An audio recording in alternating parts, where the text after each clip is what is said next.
১৯৩০ সাল থেকে এ পর্যন্ত ৮০টিরও বেশি দেশ বিশ্বকাপ খেলেছে, কিন্তু ট্রফি ছুঁয়ে দেখার সৌভাগ্য হয়েছে মাত্র ৮টি দেশের। কেন? ফুটবল কি তবে মাত্র গুটি কয়েক দেশের পৈতৃক সম্পত্তি? এই প্রশ্ন শুধু আপনার আমার নয়, চীনের শি জিনপিং বা সৌদির মোহাম্মদ বিন সালমানের মতো ক্ষমতাধরদেরও রাতের ঘুম কেড়ে নিয়েছে। কারণ মাঠে গোল মানেই তো রাজনীতিতে জোর। কিন্তু চাইলেই কি আর বিশ্বকাপ জেতা যায়? ফর্মুলা খুঁজতে দ্য ইকোনমিস্ট একটা বিশেষ মডেল বানালো। ফুটবলারদের গড় উচ্চতা থেকে শুরু করে দেশের গণতন্ত্র মাপা হলো সবকিছুই। দেখা গেল বড়লোক দেশ হলেই কাপ জেতা যায় না। যদি তাই হতো তবে কাঁড়ি কাঁড়ি টাকা ও ফুটবল পাগল দর্শক নিয়ে পারস্য উপসাগরের ধনী দেশগুলো কেন এখনো ধুঁকছে?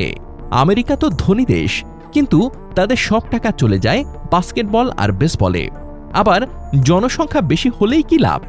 চীন আর ভারত দুই দেশ মিলে তো দুনিয়ার 1/3 মানুষ, অথচ দুই দেশ মিলে আজ পর্যন্ত বিশ্বকাপ খেলেছে মোটে একবার।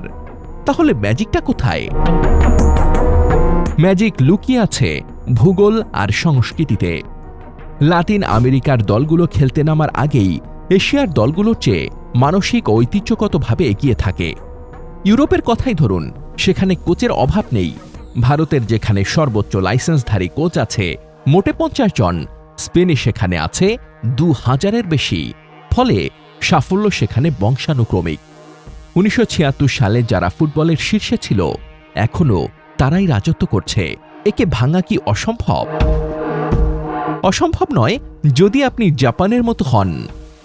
1992 সালে তারা 100 বছরের পরিকল্পনা নিয়ে নেমেছিল। একদম রুট লেভেল থেকে একাডেমি বানিয়ে আজ তারা জায়ান্ট কিলার। আর চীন, তারা অলিম্পিকের মতো উপর থেকে টাকা ঢেলে ফুটবলার বানাতে চেয়েছিল। কিন্তু ফুটবল তো আর রোবটের খেলা নয়, এখানে তাৎক্ষণিক বুদ্ধি আর মাঠের স্বাধীনতা লাগে। তাই চীন ফেল।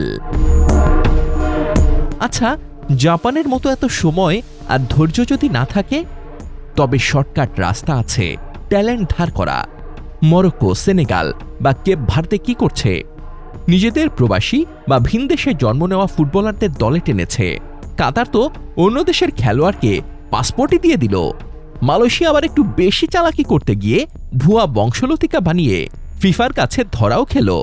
তবে এই মাইগ্রেশন বা অভিবাসনই আধুনিক ফুটবলের আসল জ্বালানি। ফ্রান্স বা ইংল্যান্ডের দিকে তাকান, তাদের আসল তারকারা কিন্তু অভিবাসী পরিবারের সন্তান।